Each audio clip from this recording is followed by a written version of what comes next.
ini nggak elok lah, saya pikir udah pelan-pelan, udah kadang banyak. Ini juga menyangkut hajat hidup orang banyak. Nggak gampang orang tuh beralih, gitu ya. Ini nggak gampang. Beri mereka kesempatan membenahi diri, ya kan. Dalam hal ini, inisiatornya perlu segera melakukan langkah-langkah penertiban ini kan. Penertiban. Ya kan. Artinya Uber dan Grab harus segera melakukan pembenahan organisasinya. Ya, katakan dia sebagai perusahaan aplikasi, ya benahinlah itu.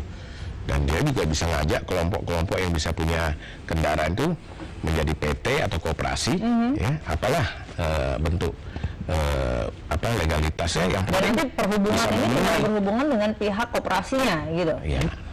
Oke, nah kalau sejauh ini bagaimana sih seharusnya kerangka hukum untuk memfasilitasi transportasi yang berbasis aplikasi? Kalau bicara hukum, belum ada, memang. Iya, kembali merefer ke undang-undang itu. Memang itu kan masih banyak celah. Jadi ini juga ada, belum ada. Ya, kita punya ada Undang-Undang 22 tahun 2009 yang memberikan ruang bagi transportasi berbasis aplikasi. Harusnya ada ya, tapi di Undang Nomor 22 itu belum. Jadi jadi sebenarnya DPR juga harus didesak juga. Gitu. DPR juga harus regulasi ya. Iya, jadi ini juga Kementerian Perhubungan juga gampang juga karena di peraturan perundang-undangan memang tidak terlindungi juga dia sebagai eksekutor pemerintah gitu. Jadi DPR juga saya pikir juga sudah sewaktunya juga. Tapi kalau kita berbicara soal ini kan agak diributkan juga. Wah, enak sekali ketika mereka harus dibrandingkan dengan plat kuning sebagai transportasi umum. Sementara ini mobil pribadi dengan yang gelap. Bagaimana dengan ojek-ojek pangkalan dan dengan berbasis online? Itu tidak begitu signifikan ya? Prinsip dalam pemerintahan kan bukan, makanya saya dulu agak kurang setuju dengan penegakan hukum, enggak. Tapi penegakan keadilan. Kadang-kala dalam hukum kita bernegosiasi demi keadilan. Kita kan sekarang selama juga menutup mata soal ojek-ojek pangkalan yang dia merupakan angkutan roda dua. Baik. Di undang-undang kita kan tidak dibenarkan ada angkutan roda dua. Itu sudah lama ya. Permasalahannya yang seperti ini harusnya ada ujungnya. Tapi kan ini penjarahan. Gitu. Jadi saya pikir janganlah misalnya kita berdebat hukum karena ini menyangkut hajat hidup orang banyak. Pelaku-pelaku ekonomi ini, kalaupun mereka harus berganti, kasih tempo mereka. Mereka ada yang kredit motor. Mereka juga harus mikirin itu. Kalaupun mereka harus berpindah kerja, mereka juga perlu waktu untuk menyesuaikan. Jangan modelnya menjual kekuasaan. Tidak bisa. Kalaupun memang nanti mau ditutup karena dan segala macam, misal pelaku online ini tidak bisa memenuhi, mungkin bisa jadi dari sekarang dikasih waktu sekian bulan, sehingga apa? Ekonomi itu bukan menyangkut hidup orang itu nggak sesederhana itu. Baik Pak, kalau bagaimana sih menyikapi sebaiknya bagi masyarakat kita ini dalam menyikapi iklim investasi yang masuk?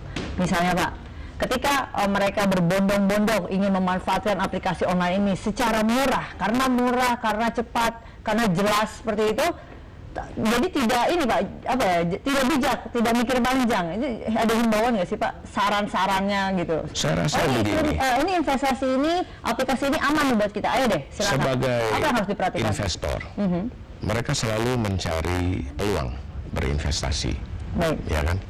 Apa itu jangka pendek, apa itu jangka panjang. Tetapi dalam kasus ini jelas sudah bahwa kompetisi bisnis aplikasi ini sudah menjadi momok transportasi konvensional seperti taksi-taksi resmi, ya kan. Nah, mereka yang sudah investasi di taksi-taksi ini tentunya kan khawatir dengan investasinya, terancam. Tapi justru mereka harus menyadari, mereka harus mencari inovasi baru di dalam bisnisnya ini.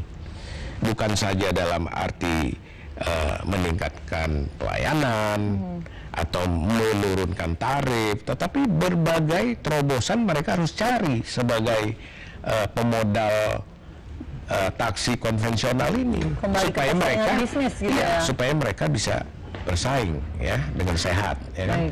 Sementara konsumen yang paling penting nyaman, ya kan, dia selamat, apalagi murah, senang sekali dia. Jadi masyarakat selalu melihat bahwa keberadaan Grab ya, dan Uber ini bagi mereka satu blessing in disguise. Gitu. Baik, Pak Guntur, kalau bagi perusahaan konvensional agar mereka sejajar dengan perusahaan basis aplikasi ini harus apa? Begini, kadang-kadang Karena banyak sekali tertinggal harga, gitu kan? Dalam hidup kadang-kadang beginilah, kita juga satu sisi kita mengatakan hidup itu pertarungan bebas, namun di sisi lain ketika menyangkut seperti ini kadang-kadang ada konsekuensi. Baik. Di dunia bisnis hari ini kita juga harus melihat Nokia, perusahaan Jepang kemarin itu memang tidak mau berubah. Artinya memang itu ada konsekuensi. Pertama begini, mereka dulu bisa eksis pun, kan ada juga yang lain yang kalah. Betul. Jadi maksud saya jangan berlebihan lah reaksinya. Jangan berlebihan. Saya pikir jangan mogok-mogokkan, jangan ancam-ancam, jangan. Saya pikir ini nature-nya bisnis. Pakai cara yang smart lah. Cari inovasi, berkompetisi. Kemudian kalau soal keadilan, saya juga sepakat. Memang harus dibuat adil. Untuk itu perlu diformulasi bagaimana pembebanan yang dibebankan pemerintah kepada konvensional. Atau begini, kalau mau pemerintah jangan bebannya apapun. Jadi biar fair. Kenapa? Ini layanan publik. Sudah. Apakah pemerintah masih perlu membebankan kepada layanan publik yang notabene penggunanya adalah masyarakat banyak? Kalau mau pemerintah sudah semua yang konvensional pun. Atas diskusi yang luar biasa, Bapak Jan Fasli, terima kasih, sukses Bapak, dan Pak Guntur Saragi, sukses.